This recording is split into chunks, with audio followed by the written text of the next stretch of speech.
Hello, my name is Eun Hyung Kim, and I'm majoring in psychology. Today, I'm gonna talk about the foreigners living in Seoul. Well, I've seen a lot of nationality in Korea, like this: Canadian, American, French, Irish, and German, Australian, New Zealander, and Chinese and Japanese. Well, I actually work with some of them, or I took a couple of class. They are teaching English, and well, some of them are my friends. They are like exchange students from China or Japan. I think Chinese and Japanese are most dominant in Korea, predominant in Korea, and like some Westerners, of course, there are many Westerners in Korea too. I think the reason why Japanese and Chinese people are predominant in Korea is that, well, first of all, China and Japan both are very close to Korea, so they can take a flight and come over and visit Korea, and it doesn't take like 3 or 4 hours to come here. And I think flight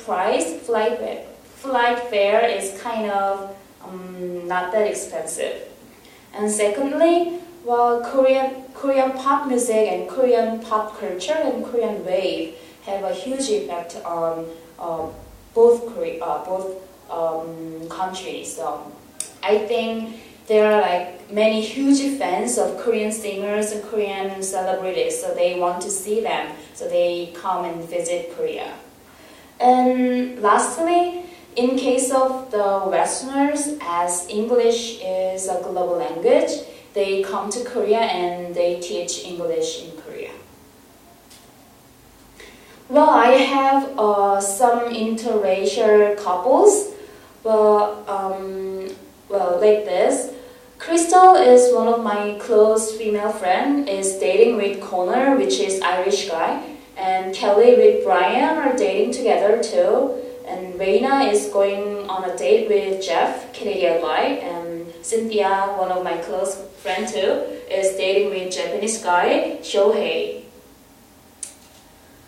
And the difference between the females who are dating with foreigners and Koreans is, I think they are more open-minded and they are more independent, I guess. And of course, they are more audacious than dating with Korean guys. And I think the reason why is that they don't care others. So they just care each other and they just want to say what they want, like straightforward. And that's why.